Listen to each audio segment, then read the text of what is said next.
Here are 3 reasons why being a parent is the best teacher to becoming a great leader. You see, I've been a mom now for almost 6 years, so clearly I'm an expert in all of this information. But here's what I would tell you. In the few years that I have been a mom, I have 2 little boys, a 4-year-old and a 6-year-old.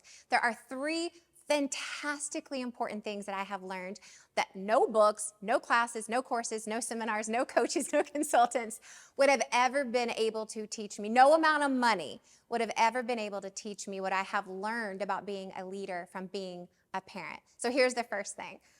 Although you think you do this, although you think you know this, I promise you, you are wrong.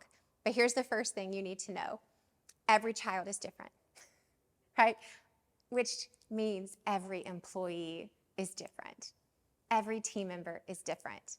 Now, I only have 2 kids. I don't have 10. I have 2. But I'll tell you right now, you would think it was impossible they both came from my womb, right? They are so absolutely and beautifully different. It's incredible.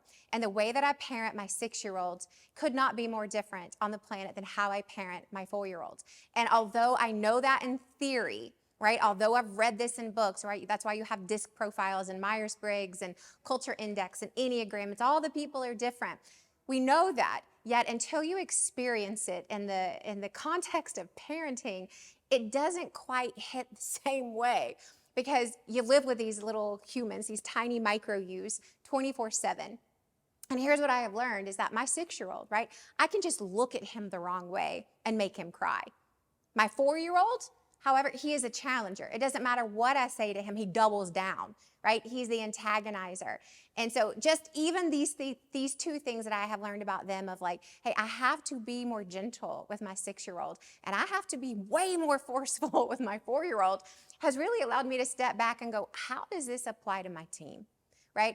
Am I applying the same parenting, i.e. leadership tactics to my team that I do my kids? Because I know it doesn't work at home. And if it doesn't work at home, it most likely doesn't work at work. So how are you looking at the way that you actually treat your team, right? Is it uniform? Is it just you all the time? Or are you paying attention to the nuances and the personality and the different types of people that are on your team to adapt and tailor your leadership to be the best leader for them, just like you do that at home to be the best parent for each of your kids? So that's the first thing.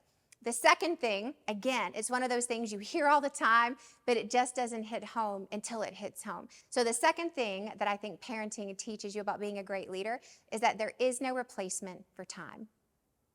No amount of money or bonuses or SOPs or contests make up for quality time with your employees.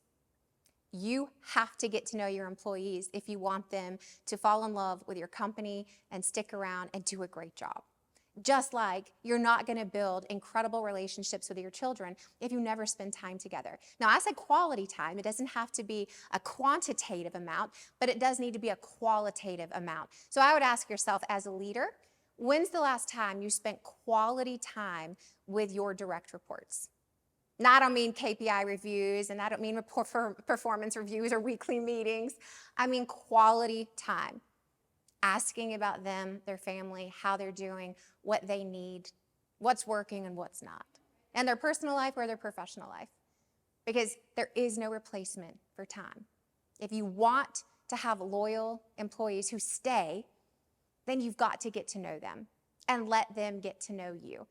Same at home, same at work, right? So the first thing I have learned is that you cannot treat everyone the same. Everyone has to be led differently. The second thing is there is no replacement for time. And the third thing that I have learned as a parent is you have to know which of your children, just like which of your employees, are your stick children and your carrot children. And here's what I mean by that. There are 2 types of people in the world, in my opinion. There are the people that are motivated to get stuff, right? Those are your carrot children, the ones that you dangle the proverbial carrot out for, and they'll do anything to get that prize, to get that sticker in our case at home. And then there's the stick child, right?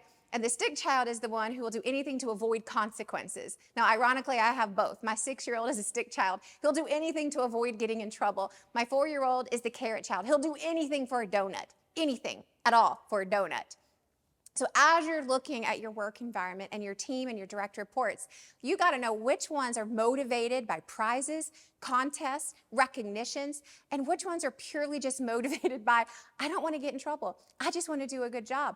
I want to just do my job, and I want it to be done well. And many times their reward are accolades, right? Words of affirmation versus, no, like I want a tangible prize. A lot of times it comes in the form of a check or green stuff, right? So you got to know that. You got to know how your different children and your different employees are motivated, right? Are they a consequence motivated individual, or are they a reward motivated individual? Those three things will change your parenting, i.e. change your leadership for the rest of your life.